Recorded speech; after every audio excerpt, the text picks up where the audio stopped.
Discussion चल रही थी कैपिटल प्रोजेक्ट अप्रेजल के ऊपर, और उसमें हमने कल एन्युटीज पे प्राइमरली बात की थी।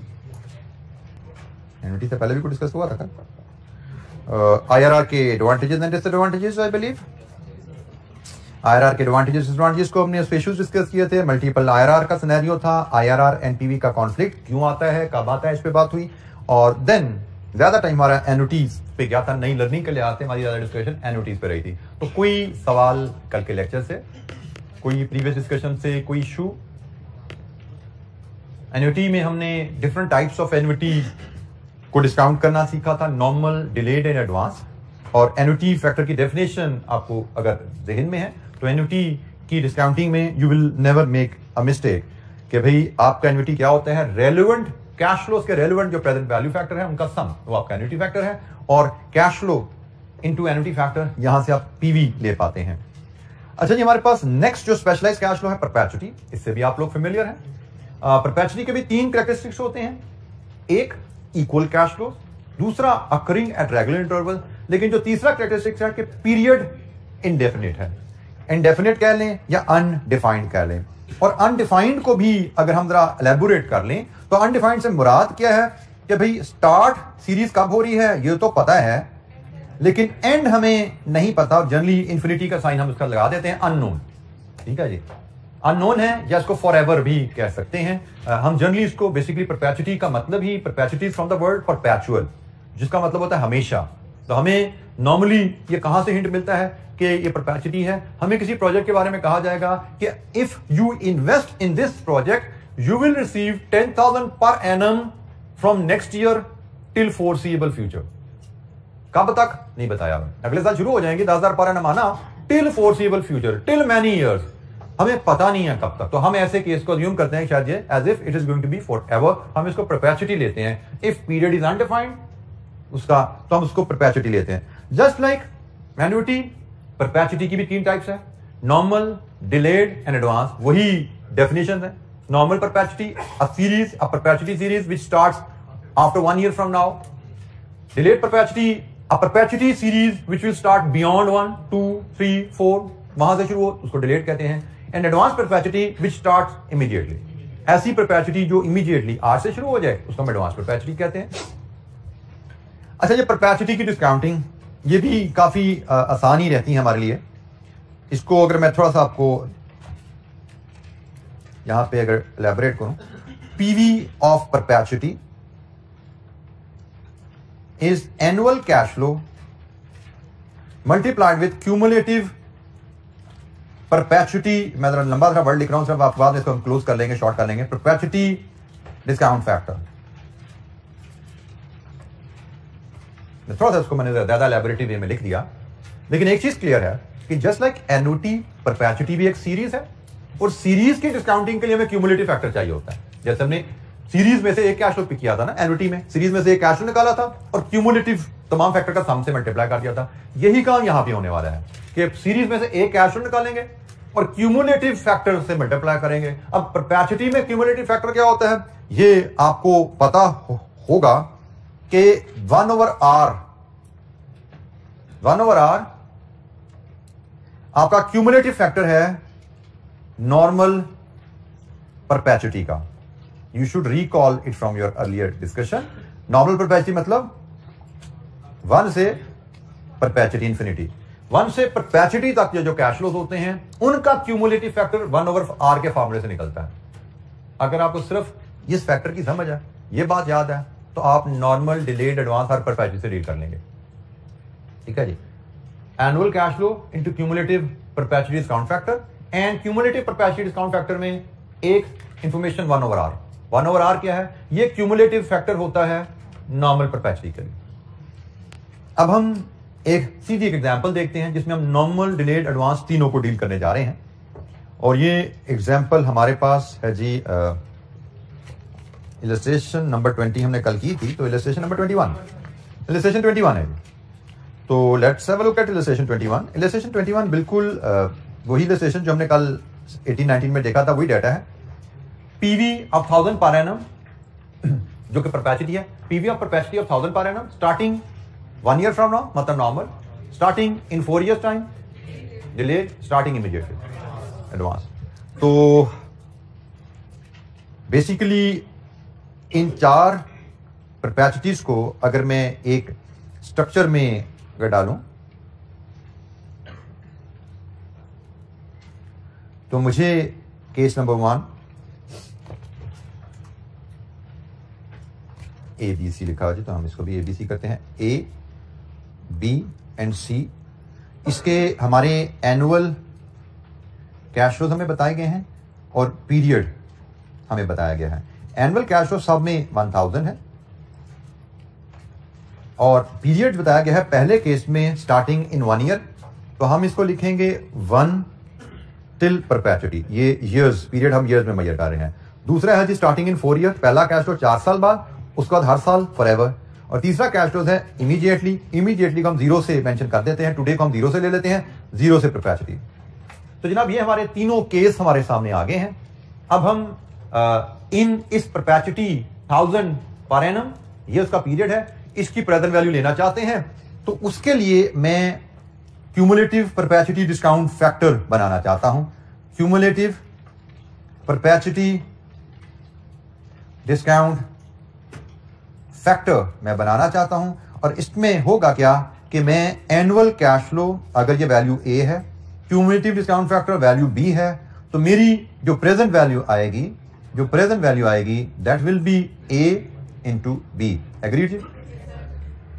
A into B। अब हम 1 by 1 क्यूमुलेटिव डिस्काउंट फैक्टर बनाते हैं। R हमें इस क्वेश्चन में गिवन है एज 10%। 10% is our R। तो स्टार्टिंग में this is a normal perpetuity. Normal perpetuity का cumulative discount factor is 1/R। So 1/R। और एक चीज याद रखिएगा, फार्मूला में जब हम परसेंटेजेस को ले जाते हैं तो एज फ्रैक्शंस लेके जाते हैं। फार्मूला में जब हम परसेंटेजेस को लेके जाते हैं तो फ्रैक्शन लेके जाते हैं। तो ये 1/R, इसकी वैल्यू भी लिख देते हैं 10। ये हमारा क्यूमुलेटिव डिस्काउंट फैक्टर आ गया। तो A into B, PV is 10,000।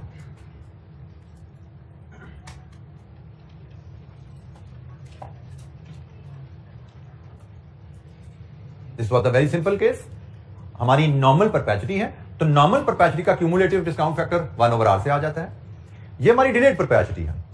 4 से परपेचुइटी का सम लेना चाहते हैं। तो अगर मैं यहां पे भी 1/R से ही बात शुरू करूं तो माय क्वेश्चन इज, क्या ये मेरी परपेचुइटी के लिए सूटेबल फैक्टर है?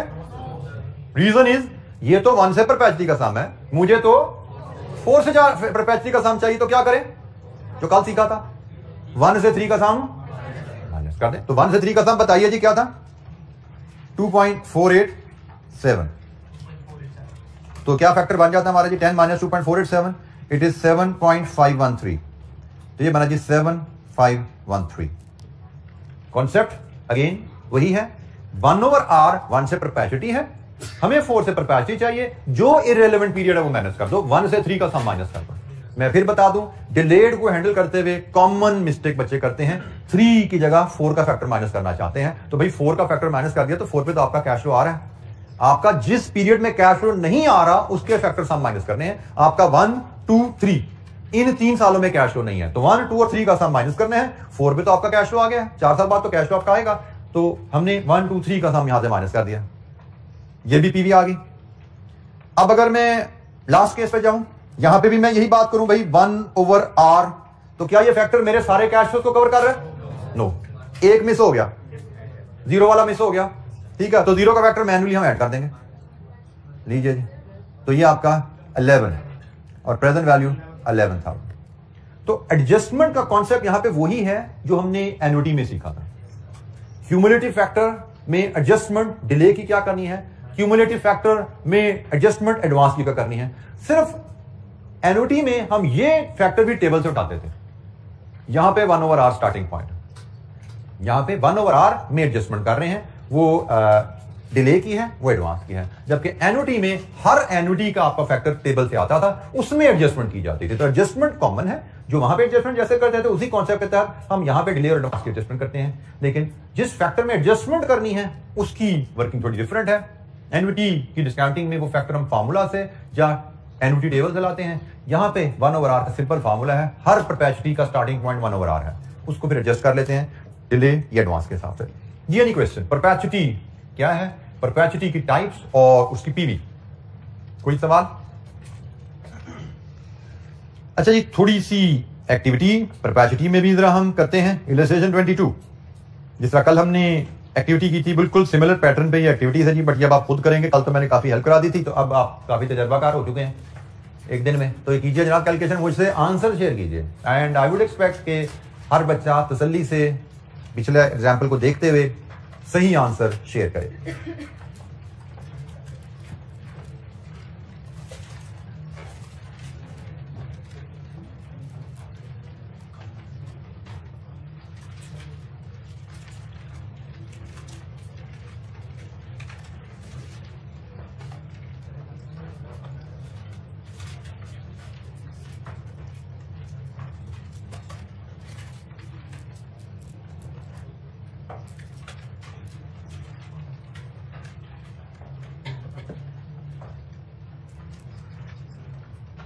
जैसे जैसे वैल्यूज कैलकुलेट करते जाएं, मुझसे आंसर शेयर करते जाएं, और अगर कोई डिसएग्रीमेंट हो तो बताते जाएं। पहला जी 151 122, ठीक हो गया जी। कोई डिसएग्रीमेंट हो तो बताते जाएगा साथ साथ।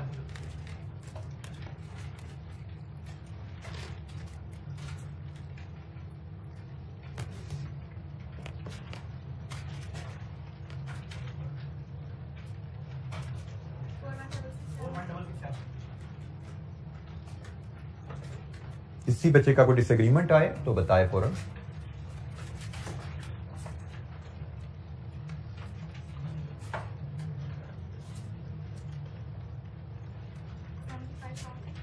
$75,000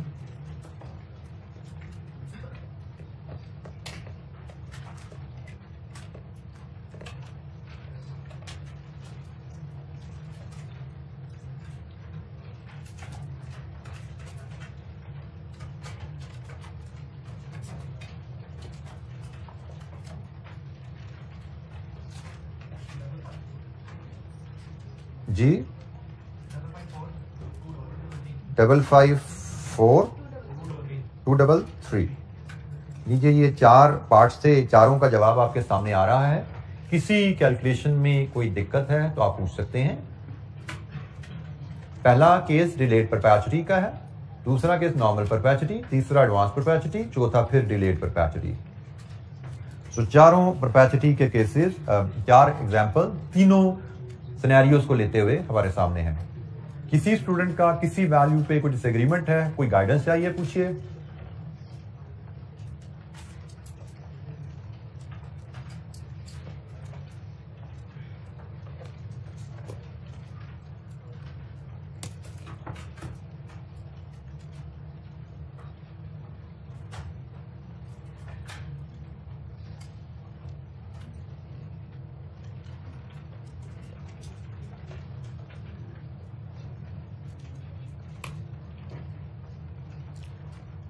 अच्छा जी, अब हम एन्युटी परपेचुटी के कॉन्सेप्ट से फेमिलियर हो चुके हैं।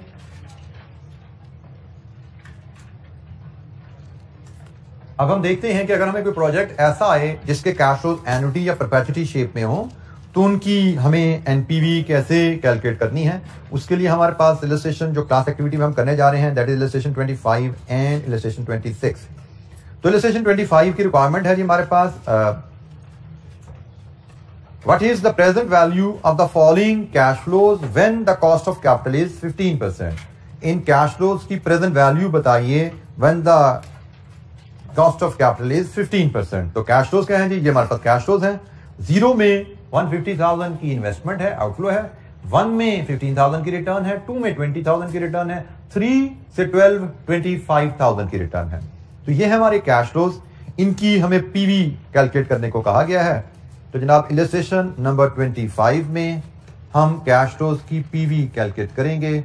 हमें year wise cash flows rupees में गिवन है जी। 0 में 150,000 की इन्वेस्टमेंट है, 1, 2 and 3 to 12।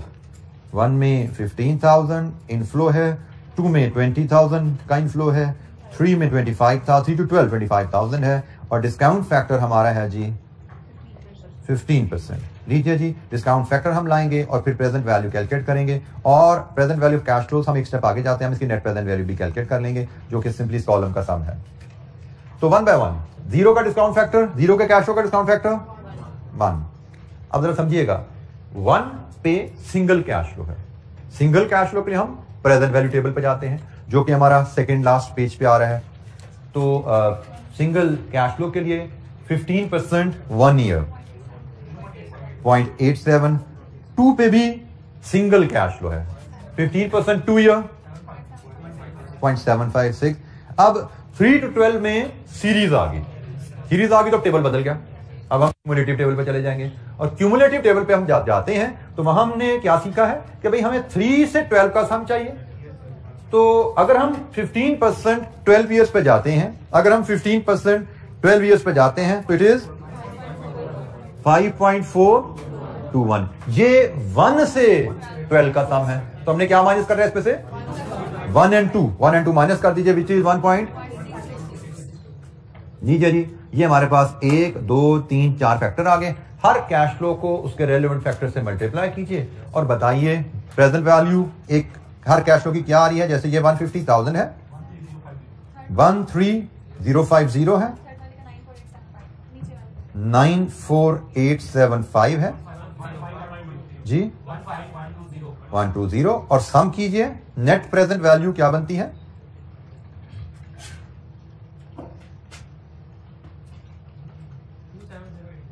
पॉजिटिव या नेगेटिव? Negative 26955 negative. बेटा शायद नेगेटिव ही है ये।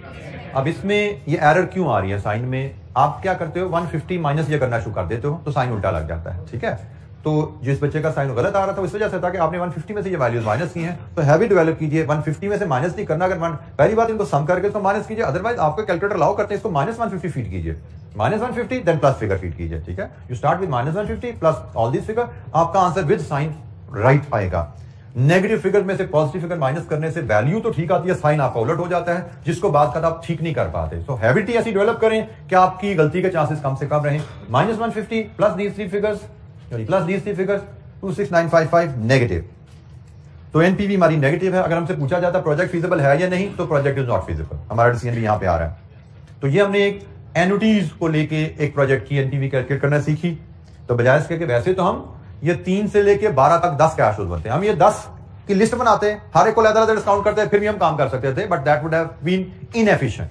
हमने इसीलिए एनुटी सीखी है कि हम एफिशिएंसी से काम कर सकें। तो हमने ये एफिशिएंसी से क्विकली कैलकुलेट कर लिया एनपीवी। इलस्ट्रेशन 26 एक और इलस्ट्रेशन है, ये भी एनपीवी कैलकुलेशन है with annuity and perpetuity. Now company has a cost of capital of 10%. Calculate NPV of an investment project with the following estimated cash flows. Year wise 0, 1, 2, 3 to 8, 9 to infinity, ये जी हमारे पास cash flows है। हमें in cash flows की NPV calculate करने को कहा गया है with cost of capital of 10%। तो जनाब ये डाटा हम फीड करते हैं टेबल में और फिर इनकी वैल्यू कैलकुलेट करते हैं। Illustration 26 year wise cash flows rupees में 0, 1, 2, 3 to 8 एंड 9 to infinity। और कैश फ्लोज हैं नेगेटिव 220,000, 40,000, 50,000, 45,000 एंड 7,500। हमें डिस्काउंट फैक्टर चाहिए 10% का, हमें प्रेजेंट वैल्यू चाहिए, और फिर यहां पे हम इसका सम लेके नेट प्रेजेंट वैल्यू ले लेंगे। तो 1 बाय 1, 0 का single cash flow discount factor 1 है, 1 का single cash flow 10% 1 year present value table 0.909, 10% 2 year single cash flow है 0.826। अब 3 to 8 एनुटी है, क्यूमुलेटिव टेबल पे शिफ्ट हो जाओ। तो 10% 8 ईयर 335 माइनस 2 साल माइनस करने हैं, तो 1 and 2 का सम 1.736। और इसके आगे चलें 9 से परपेचुइटी, या परपेचुइटी आ गया है। परपेचुइटी का फैक्टर स्टार्टिंग पॉइंट होता है 1/r, और ये है 1 से परपेचुइटी का सम, और हमारे लिए इररिलेवेंट पोर्शन कौन सा है?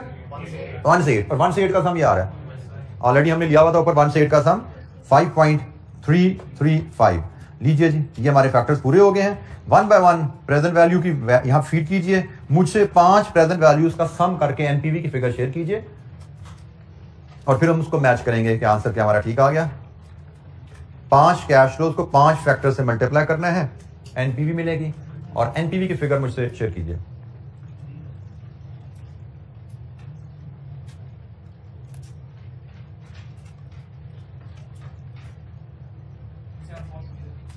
NPV is positive, negative, positive 27, 460, 463, 27463, 03।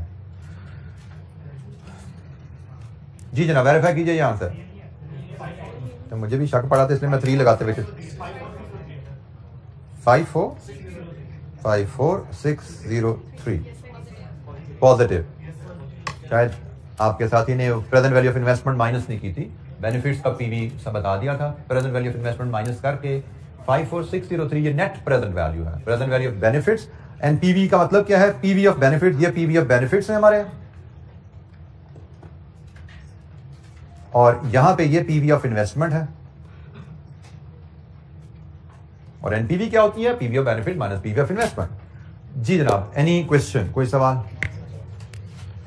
हमने एनपीवी आईआरआर दोनों चीजें सीखी हुई हैं, और आज हम एनपीवी की कैलकुलेशन को थोड़ा रिवाइज कर रहे थे with the use of annuity and perpetuity. अच्छा, लेट्स अज्यूम इस सवाल में छोटी सी एक्टिविटी मजीद करते हैं। इस सवाल की रिक्वायरमेंट तो थी कैलकुलेट एनपीवी, हमने कैलकुलेट एनपीवी कर दी, पॉजिटिव आई, प्रोजेक्ट फिजिबल हो गया।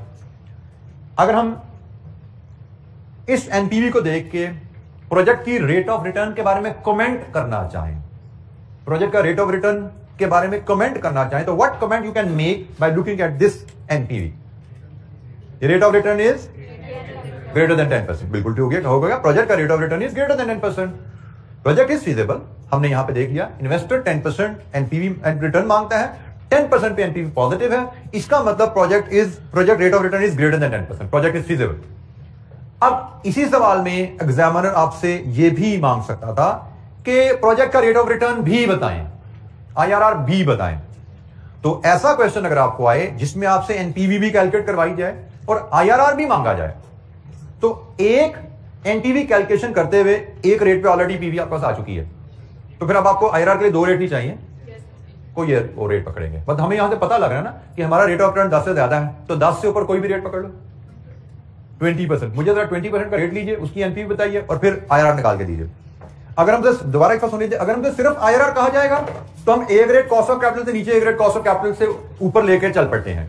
लेकिन हमसे अगर एनपीवी करवा ली जाए तो एनपीवी के लिए तो हमने ऑलरेडी कॉस्ट ऑफ कैपिटल पर डिस्काउंट कर दिया है, तो फिर हमें दोबारा 2 रेट ही लेने, हम कोई सा एक और रेट लेके इंटरपोलेशन परफॉर्म कर देते हैं, फुल मार्क्स मिलेंगे। तो अब जनाब आपको एक एडिशनल एक्टिविटी दी गई है कि यहां पे एनपीवी आपने 10% पे तो निकाल ली है, अब एनपीवी एट 20% सेम प्रोजेक्ट की दोबारा कैलकुलेट कीजिए, वो वैल्यू मुझसे शेयर करें, और उसके बाद आईआरआर डिटरमिन करके वो भी मुझसे शेयर करें। तो आपको इन्हीं कैश फ्लोज को 20% के फैक्टर बना के डिस्काउंट करके 20% पे एनपीवी लानी है, और फिर आईआरआर बताइए मुझे। हाँ, एक हम इसी को ले लेंगे, कर दो डिस्काउंटिंग, तो बस ठीक है, इसी को यूज कर लेंगे आप।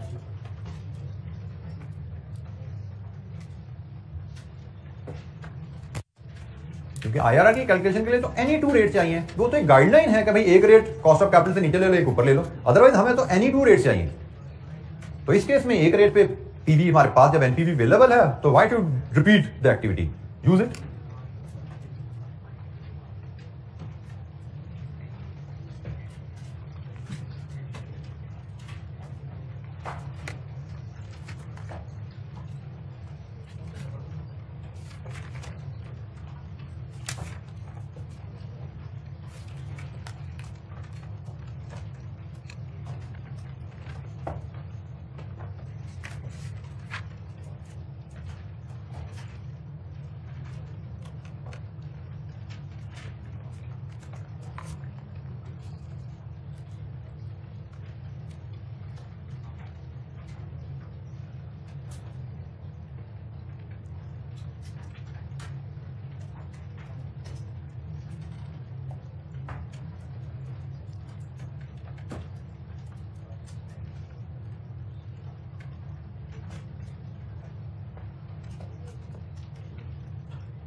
नेगेटिव कितनी जी 12220 नेगेटिव जी, ये वेरीफाई कीजिए। नेगेटिव 1222310 पहली बात नेगेटिव पॉजिटिव नेगेटिव 39353 चेक करो बेटा क्या किया 39353 इस पे एग्रीमेंट है हमारा। जिन बच्चों का ये आंसर नहीं आ रहा वो चेक करें क्या गलती हुई, क्योंकि ये तो बड़ी सीधी सी कैलकुलेशन थी, कोई दिक्कत आनी नहीं चाहिए थी। 10% के फैक्टर आपके पास थे, आपको 20% के फैक्टर इन्हीं कैश फ्लोज को 20% के फैक्टर से मल्टीप्लाई करके प्रेजेंट वैल्यू और देन एनपीवी। मैं अगर आपके फॉर्मेट को मैं अगर यहाँ पे बनाऊं तो आपको करना था यहाँ पे एक कॉलम लाना था डिस्काउंट फैक्टर एट 20% का और उसके बाद प्रेजेंट वैल्यू और यहाँ पे आपकी एनपीवी बेसिकली 20% की आनी थी। तो ये फॉर्मेट है जो आपको पॉपुलेट करना था। यही कैश फ्लोज 20% के फैक्टर से मल्टीप्लाई खाने थे, पीवी आ जानी थी आपकी। और ये पीवी जैसे मुझे बताया गया 39353 नेगेटिव। बेटा अगर क्विकली हम फैक्टर लिख लें, कोई दिक्कत अगर आ रही है, मुझे लगा गड़बड़ हो रही है बच्चों से कुछ ना कुछ 0 1 20% 1 ईयर 0.833 0.694 एन्युटी टेबल पे जाएंगे 8 पे जाएंगे 20% 8 ईयर 3.837 माइनस 20% 2 ईयर 528 और यहां पे 1/r माइनस 3. नीचे जी फैक्टर्स भी मैंने लिख दिए। अब तो कोई डिसएग्रीमेंट नहीं होना चाहिए। 39353 और अब हम IRR करेंगे तो IRR हमें यहां से नजर आना चाहिए कि भाई 10 से ज्यादा है लेकिन 20 से कम है। 10 और 20 के बीच में आएगा IRR और वो आपने बताया 15.81%। लीजिए जी IRR की भी एक एक्टिविटी हमने जरा रिवीजन कर ली। कोई सवाल?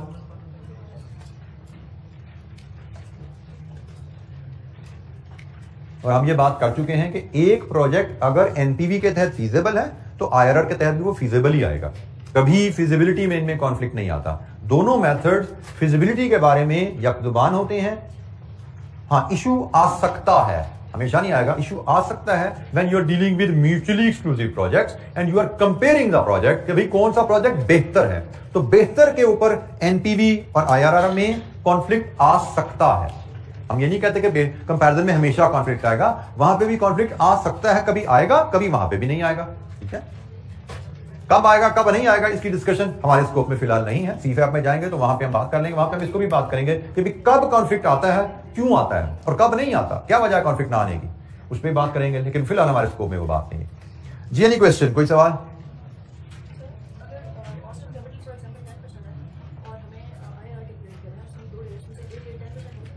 बिल्कुल हो सकता है, बिल्कुल हो सकता है। लेकिन मैं कह रहा हूं जनरल गाइडलाइन है कि हम एक टर्न से कम ले लें, एक टर्न से ऊपर ले लें। वैसे तो क्या है, एनी टू रेट्स, ठीक है, तरीका एनी टू रेट्स है। लेकिन जनरल गाइडलाइन है एक कॉस्ट ऑफ कैपिटल से नीचे ले लो, एक ऊपर ले लो। बट आप एक कॉस्ट ऑफ कैपिटल है दूसरा तो भी ठीक है, दोनों रेट कॉस्ट ऑफ कैपिटल से ऊपर है तो भी ठीक है, दोनों रेट कॉस्ट ऑफ कैपिटल से नीचे है तो भी ठीक है। But as a general rule हम इसको, एज अ जनरल प्रैक्टिस हम इसको फॉलो करते हैं। जी एनी क्वेश्चन, कोई सवाल? अच्छा, जब हम एक थोड़ी सी डिस्कशन को मजीद आगे लेके चलते हैं, जैसे मैंने आपसे कहा था साथ साथ हम कुछ टूल्स भी सीखेंगे और कुछ डिस्कशन भी करते जाएंगे। नेक्स्ट डिस्कशन जी हमारी DC assumptions about in DCF techniques. DCF techniques में क्या जनरली कुछ असम्पशन है जो हमें यूज करनी पड़ती है। मैंने आपको शायद बताया था कि अगर हमें डीसीएफ टेक्निक्स पे अगर क्या गिवन क्वेश्चन आने ही आना है, हमें क्वेश्चन जो आएगा डीसीएफ टेक्निक्स पे उसमें कैश फ्लोज एक स्ट्रेट लाइन में हमें हर साल के आगे कैश फ्लो नहीं दिए जाते कि 1 का ये, 2 का ये, 3 का ये। हमारे एक साइजेबल मार्क्स हमें दिए जाते हैं। कैश प्रोजेक्ट की एक स्टोरी लिखी जाती है कि हम प्रोजेक्ट शुरू करेंगे, लैंड बिल्डिंग प्लांट खरीदेंगे, फिर हम इतने यूनिट्स बना के बेचेंगे, पहले साल में ये उनकी प्राइस होगी, फिर दूसरे साल में इतने यूनिट बेचेंगे, ये उनकी प्राइस होगी, ये उनकी कॉस्ट होगी, इतना मटेरियल, इतना लेबर। तो पूरा डाटा फैला होता है, मतलब एक पेज 3/4 ऑफ पेज पे डाटा स्प्रेड हुआ होता है। हमारा सबसे अहम काम जो होता है उस कहानी को पढ़ के कैश फ्लोज को एनुअल इंटरवल्स पे प्लेस करना। 0 आज क्या जेब से जाएगा, आएगा 1 2 3, एनुअल इंटरवल पे कैश को प्लेस करना, ताकि हम डिस्काउंटिंग करके एनपीवी या आईआरआर का टूल अप्लाई कर सकें। तो डिस्काउंटिंग का कोई भी टूल लगाना है, एनपीवी आईआरआर, आपको कैश फ्लोज को एनुअल इंटरवल पे प्लेस करना पड़ता है। और ये कुछ अजम्पशन है about timing of the cash flows, कि आप कैश फ्लोज को किस तरह एनुअल इंटरवल्स पे प्लेस करते हैं। तो अजम्पशन नंबर 1, इनिशियल इन्वेस्टमेंट को हम हमेशा 0 पे प्लेस करेंगे। हमें बताया जाएगा कि आपने ये प्रोजेक्ट शुरू करना है तो उसके लिए इतनी कैपिटल इन्वेस्टमेंट रिक्वायर्ड है। आप अज्यूम करते हो कैपिटल इन्वेस्टमेंट आज ही होगी, 0 में होगी, मतलब उसको डिस्काउंट नहीं करेंगे हम, उसका डिस्काउंट फैक्टर 1 लगाएंगे। Unless told otherwise, we may have a question जिसमें एग्जामिनर कह दे कि भाई जिस प्रोजेक्ट की फिजिबिलिटी करने की बात की जा रही है, जिसका प्लांट 10 मिलियन का आएगा, लेकिन ये प्लांट हम 1 साल बाद लेंगे। अगर तो क्वेश्चन लिख दिया ना कि प्लांट हम 1 साल बाद देंगे, तो फिर उसको 1 के सामने दिखाओगे आप इन्वेस्टमेंट को भी। लेकिन अगर क्वेश्चन ने कहा हम एक प्लांट में इन्वेस्टमेंट करने को वैल्यूएट करना चाहते हैं जो 10 मिलियन का आता है, तो आप अज्यूम करो कि आज 0 में इन्वेस्टमेंट है।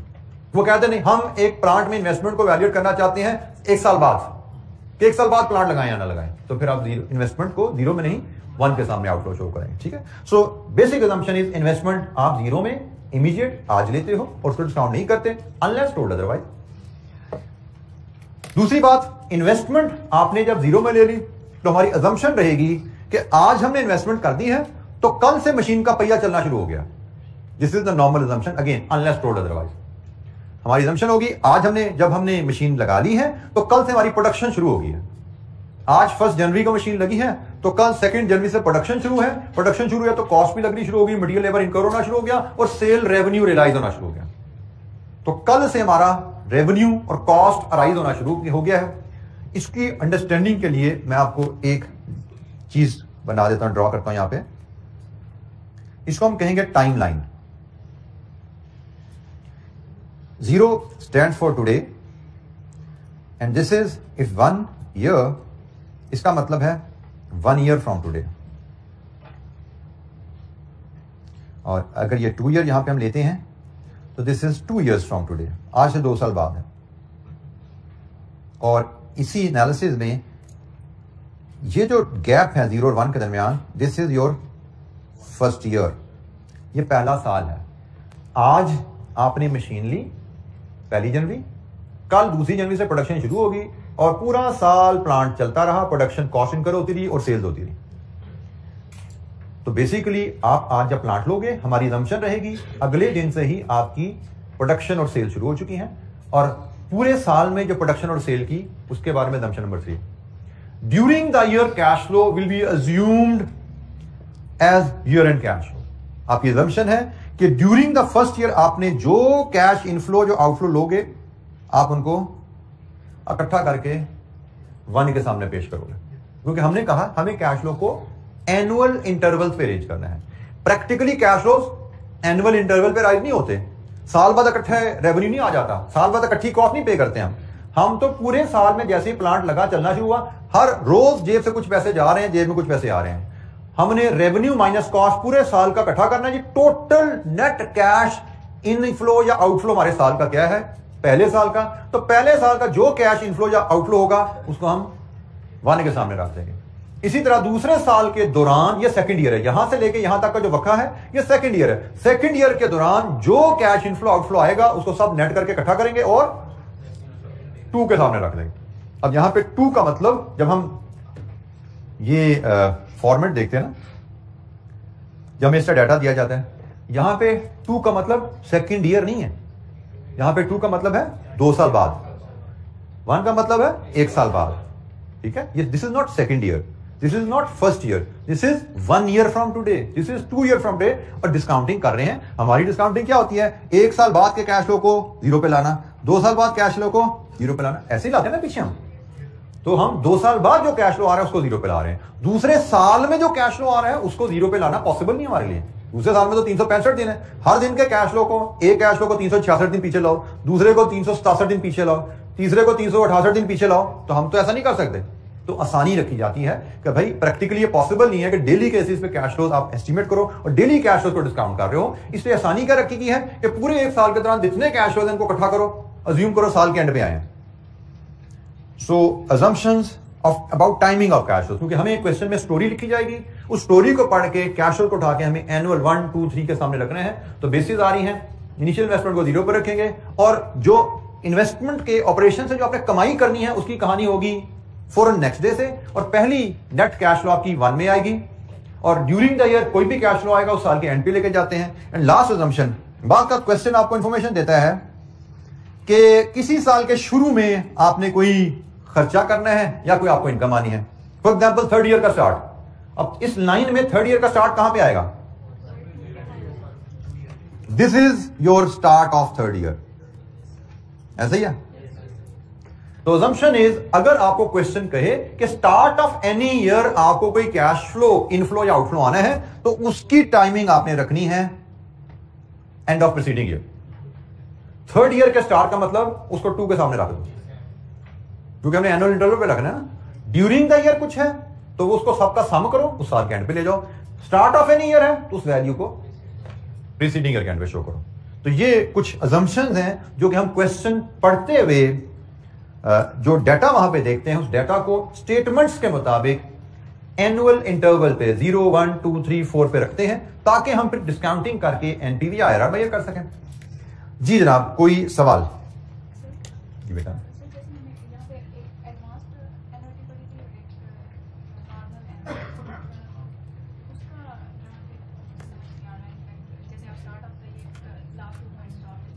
बेटा आप एन्युटी और परपेचुटी, एन्युटी की यहाँ पे एप्लीकेशन देखना जा रहे हैं, तो एन्युटी तो आपको ऑलरेडी एनुअल इंटरवल पे कैश फ्लोज आ रहे हैं। उसमें तो एन्युटी की डेफिनेशन ही ये थी कि cash flows which arrive at annual intervals. तो हम तो यहाँ पे बात कर रहे हैं उन कैश फ्लोज की जो एनुअल इंटरवल पे नहीं आए, लेकिन हमने उनको एनुअल इंटरवल पे प्लेस करना है। ठीक है, एन्युटी तो एनुअल इंटरवल पे ही अराइज होती है, उसमें तो हमें ये मसला ही नहीं आता टाइमिंग का।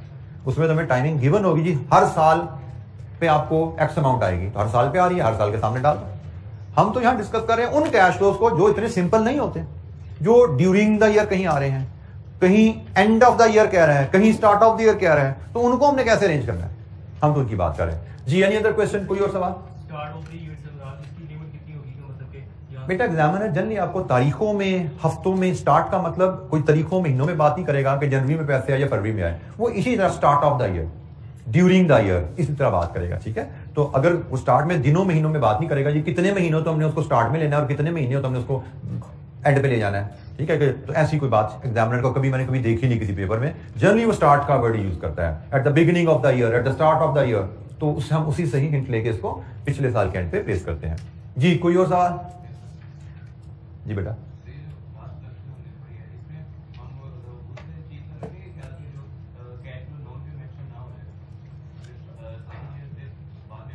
बेटा इसमें आपने सवाल पूछा कि नॉन कन्वेंशनल, कन्वेंशनल, तो नहीं, ऐसी कोई बात नहीं है। हमने तो पहला काम, हमारे जो कैश फ्लोज होते हैं नजराज को अगर आप देखिए, तो हम ईयर वाइज प्रोजेक्ट को से 0, 1, 2, 3, 4 हम डिफरेंट हेड्स के कैश फ्लो देख रहे थे। फॉर एग्जांपल हमारी इन्वेस्टमेंट हो रही है, हमने उसको डालना है इससे 0 में, फिर हमने देखना है हमारी सेल्स हो रही हैं, उसको हमने देखना है 1 में कितनी है, 2 में कितनी है, 3 में कितनी है, 4 में कितनी है, फिर हमारी नेक्स्ट आइटम से मटेरियल कॉस्ट है, फिर हमारी लेबर कॉस्ट है। तो हर आइटम की हमने वैल्यू कैलकुलेट करके उसको एनुअल इंटरवल पे प्लेस कर देनी है, और एंड पे हम सम कर लेते हैं हमारे नेट कैश फ्लोज कितने हैं। तो इन सब का हम जब सम करेंगे यहां पे, तो बेसिकली जो आप कन्वेंशनल नॉन कन्वेंशनल की बात कर रहे हैं वो तो इधर पता लगता है। अजम्पशन तो बेटा हर अलहदा आइटम को यहां पे प्लेस करने के लिए, क्योंकि रेवेन्यू को 1 के सामने क्या आना है, 2 के सामने क्या आना है, 3 के सामने क्या आना है, मटेरियल कॉस्ट 1 के सामने क्या है, 2 के सामने क्या है, 3 के सामने क्या है, लेबर कॉस्ट 1 के सामने क्या है, 2 के सामने क्या है, 3 के सामने क्या है, रिपेयर एंड मेंटेनेंस कॉस्ट है, जो भी खर्चा है, हर इंडिविजुअल आइटम को किस ईयर के सामने रखना है, अजम्पशन वहां पे अप्लाई हो रही है। ठीक है, जब ये सारे कैश फ्लोज एनुअल इंटरवल पे प्लेस हो गए हैं, फिर इन सबको एक्यूमुलेट कर लिया जाता है, इन सबको इकट्ठा कर लिया जाता है कि टोटल प्रोजेक्ट के कैश फ्लोज क्या बनते हैं, और फिर इन पे आप एनपीवी या आईआरआर अप्लाई करते हो। तो हमारे मेजर मार्क्स जो एग्जाम में होते हैं, अगर 15 नंबर का सवाल है तो 15 में से कम 12, 11 के करीब नंबर आपके कैश फ्लोज को यहां तक लाने के होते हैं। फिर इससे आगे एनपीवी लगाओ, 2 नंबर फिजिबल है या नहीं है, 1 नंबर, 3 नंबर, मैक्सिमम 3 नंबर होंगे। इसके आगे आईआरआर कैलकुलेट करो, मैक्सिमम 4 नंबर होंगे। मेजर मार्क्स आपके होते हैं कहानी पढ़ के इन डिफरेंट हेड्स के कैश फ्लोज को मेजर करना, इन कैश फ्लोज को एनुअल इंटरवल पे प्लेस करके टोटल प्रोजेक्ट कैश फ्लोज बनाना। तो अब से ऑनवर्ड हमारी मेजर डिस्कशन इसी बात पे होने वाली है। जैसे आज हमने बात शुरू कर दी, टाइमिंग पे बात की, आगे अब हम डिफरेंट एडजस्टमेंट देखेंगे, सिनेरियोज में क्या क्या इश्यूज होते हैं जिनको हमें कैश फ्लोज की वैल्यूज कैलकुलेट करने में कंसीडर करना है। यहां पे हमने कैश फ्लो की टाइमिंग की बात कर ली, आगे कैश फ्लो की वैल्यूज कैसे कैलकुलेट करनी है, उनमें क्या क्या इश्यूज हैं जो हमें कंसीडर करने चाहिए। तो अगले 3-4 लेक्चर हमारी इस पे बात होगी। May be with in next 3 to 4 lectures हमारा ये टॉपिक कंक्लूड होगा और हम फिर पास पेपर प्रैक्टिस पे मूव करेंगे। ठीक है, सो नेक्स्ट 3 to 4 लेक्चर में टॉपिक हमारा कंक्लूड होके हम पास पेपर प्रैक्टिस पे मूव कर रहे होंगे। आज के इतना ही जी, थैंक यू वेरी मच, अस्सलाम वालेकुम।